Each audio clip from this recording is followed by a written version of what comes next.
Okay guys, I've cut out, this is the template which was the main body. So what I've done is I've cut this out in the canvas. So say you can make this leather if you want, you can make it in canvas. So I've cut it out in canvas, that's that piece. My leather lid, which is, just to show you in the bag, this piece here, I've cut that one out. So I've got that piece cut. I've now got also my strap for down the centre here cut. The little strap for across here. Somewhere is here, yep, there it is. So I've got that cut. Two handles, one there. And number two, so they're cut.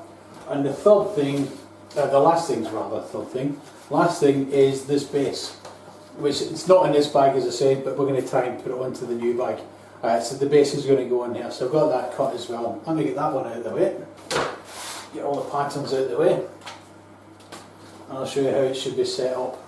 That's going to end up on here, which is across, between these two gaps. Yeah. We're going to glue that on, and then we're going to stitch it on. The next thing is you've got your lid, which is going to come up here. You've got your little strap, which is going to go about there somewhere. You've got this piece here, which comes down the front. Don't know, you can't really see that in the camera. Here, yeah, I'll take it back a bit. So that comes down there. So that's on. And then lastly, we've got the two handles. One and two handles. I've cut them all and I've rounded them all. I've not rounded this one because I'm going to show you how I round this. Yeah, it's just an easy thing to do. So let me move these out of the way. As I say, I've rounded that one. I tend to use whatever I've got at hand, and I'll zoom you in on this a wee bit. Right, there you go. So we can get up there. There you go. And what I've got is I've got a UK penny. Yeah. So all I do is I put the penny on. And there are gadgets you can get, but this is me just for easiness. Yeah. Get a penny and then just cut round the penny.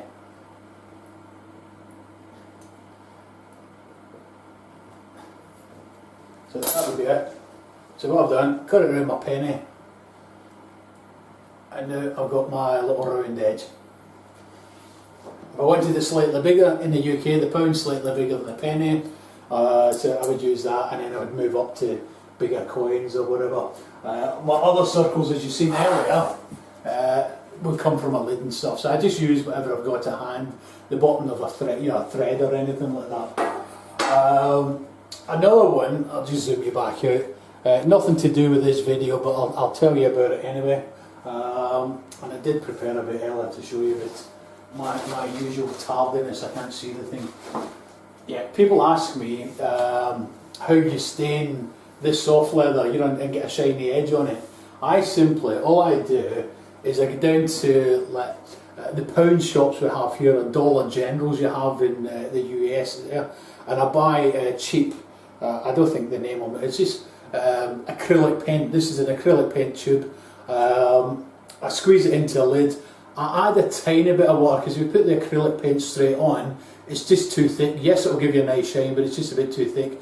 So I add a tiny bit of water and then just mix it, water it down a bit. It spreads on and it gives you a really, really nice shiny edge. As I say, I did do a bit, but in between stopping to cut the patterns, I've had a coffee and threw more things about. But you can trust me, this really works. If you want to do light leather, it is, and you want to get a shiny edge which you can't rub up or anything, then this acrylic paint does the job for you. Okay, the next thing that we've got to do is we're going to start to put the bag together. So I need to get all this out of the way. This is the bottom, and because it's going to go into a seam, what I'm going to do is pare the edge ever so slightly. So let me get this. Again, normally I use a piece of marble, but the marble's in the other room, and I can't be bothered going to lift it up. So skiving an edge, you can either use your round knife, which is my favourite tool, or you can use your paring knife. Yeah, when I say round knife is my favourite tool, if I'm going to pare the edge here, then I tend to use the paring knife. I'm going to attempt to zoom you in a bit, and hopefully I don't cut my fingers off trying to work to a camera. But where are we? So I just need it thinner here because this is going to end up into a seam, and it's just a case of straight along there and then off. Do this in a shiny surface, because if you do it in something else it'll cut in. As I say, marble would be better. So that would be that, and that's just thinning it down a tiny bit, so just all the way along. Try not to do what I do, try and go and get your knife sharp, and this is a tad blunt, this thing.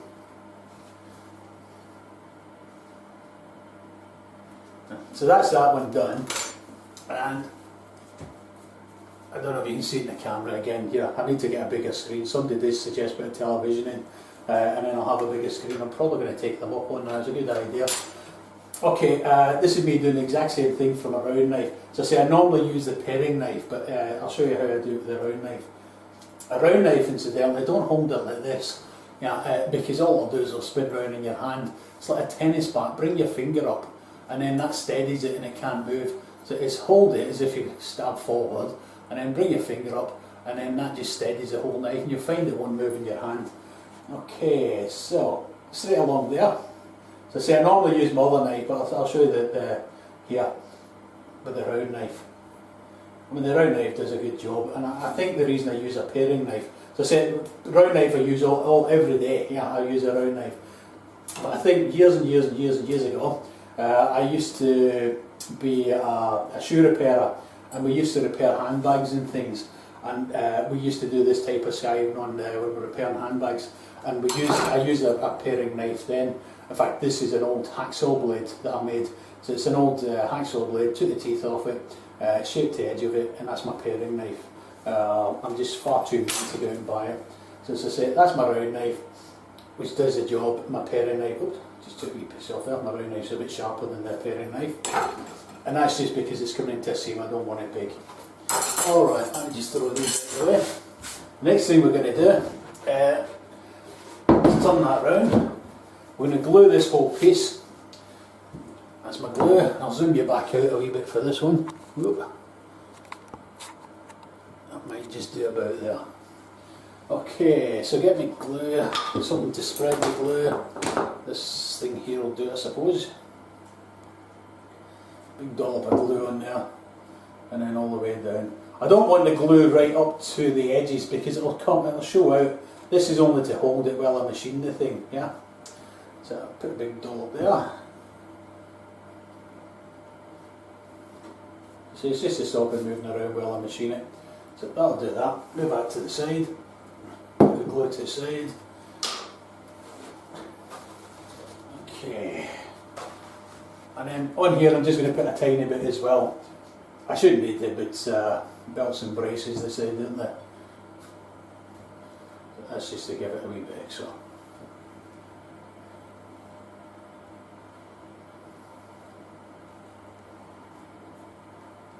Right.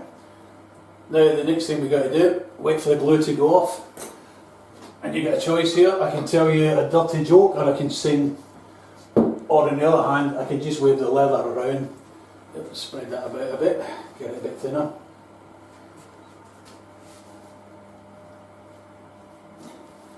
I could tap dance, I suppose. I used to tap dance, but I kept falling in the sink. Boom, bad joke time. Alright, we just got to wait for this to dry. I'm not going to do it, I'm just going to put it on, but you would wait for it to dry. So line it up, down there, flatten the thing out,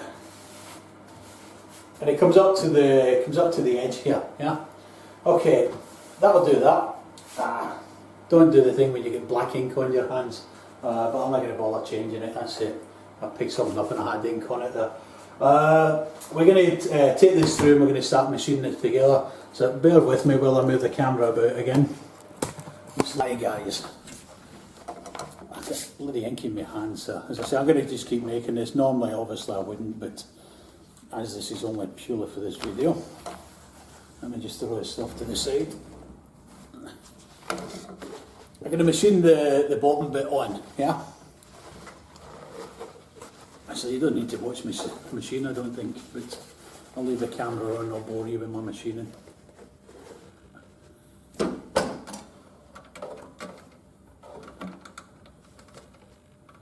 There we go.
Okay. You can, of course, hand stitch it if you like, but it'll take a hell of a long time, and it's just down to if you feel as if you get paid for making enough money for hand stitching.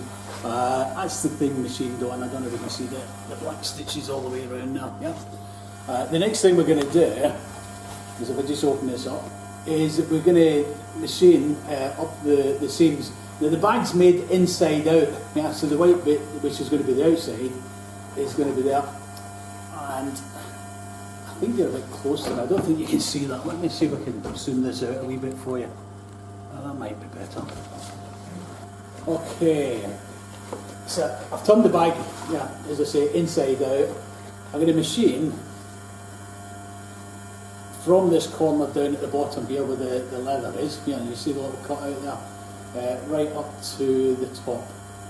So let me just put the two edges together. You can do a rough stitch. You can peg it, put needles in it. I don't, because I can see it on the machine. But if you want to pin the thing together so that your edges don't move, then by all means go and do that. Right, if I get this, get my other thread.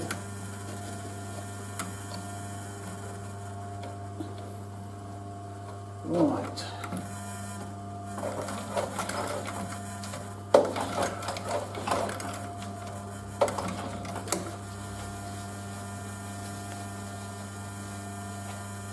You can fast forward on the video of this if you want. I won't be offended if you don't want to watch it.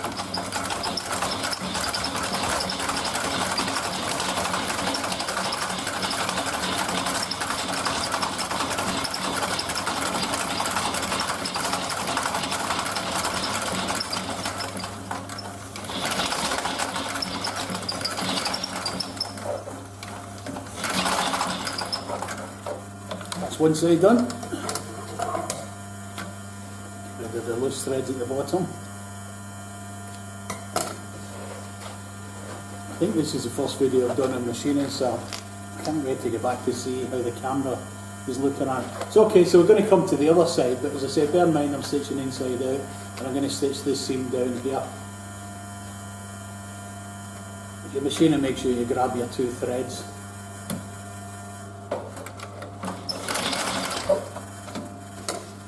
Okay. Line the bottom up.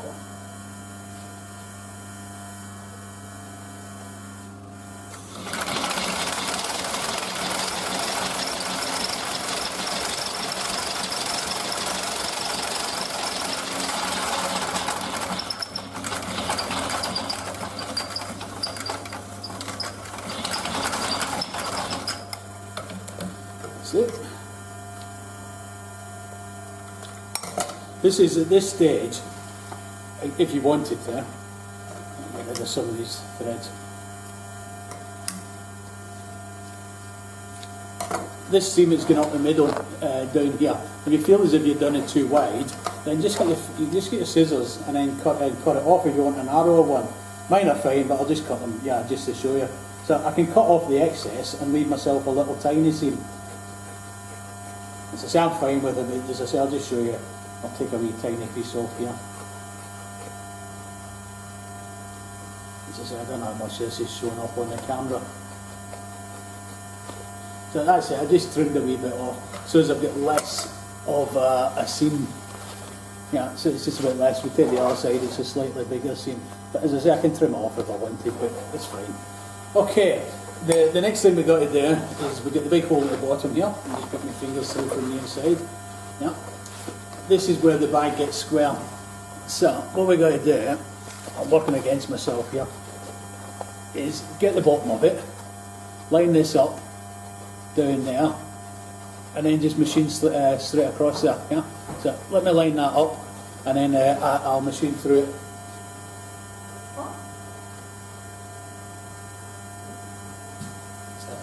I want the seam to be in the centre. Yeah. So there we go.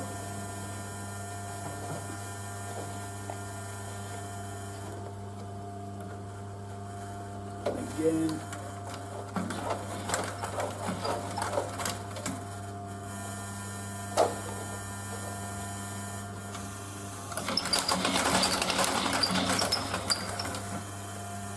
Now this seam I'm just opening and making it lie flatter. and catch it, that's it.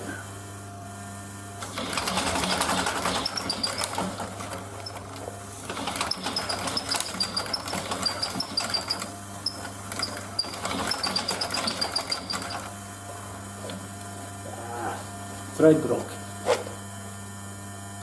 think I could probably find the bottom one's run out.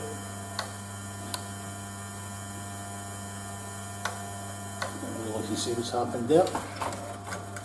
No, that's thread in it. It could be just because I didn't have enough through here. I'll do that again, guys. I'm going to leave all my mistakes in so you can see them. So again, just put that one there, grab my two threads.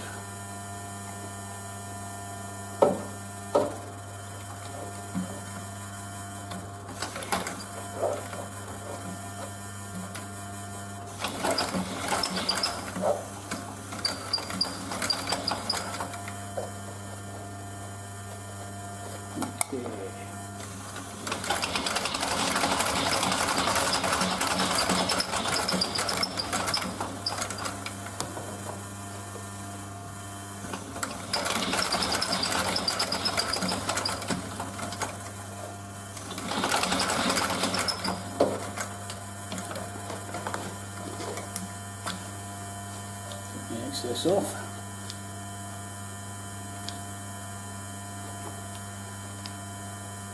Again here, if I feel as if there's too much going on here, just trim it off, yeah, and that'll make it less of a seam in the inside. Job done. Right, let me just show you what that is before I machine the other one up. I'll show you exactly where we're at, and then I'll machine the other side up for you. So say the bag's made the inside out. I've got this one steel tin machined down, yeah, and this one's done. So if I just flip that back, and I'll show you what it's doing. Okay, this is the one I've just machined, and as I say, the other one's open. And you can see the bag's starting to take shape.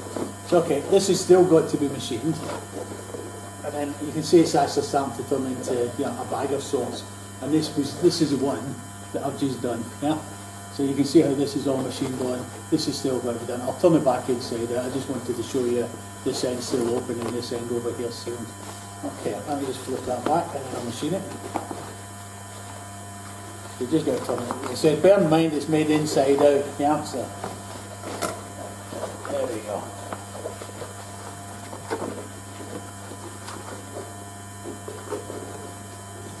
So again, I want this seam here to be lined up in the middle of this, and I tend to do it by eye. Yeah, so I can go and get all sorts of things and measure it, but it's just another tool to pick up. And you end up slowing yourself down if you keep picking up unnecessary tools. Learn to use your eyes. Right, here we go, I'll do this side.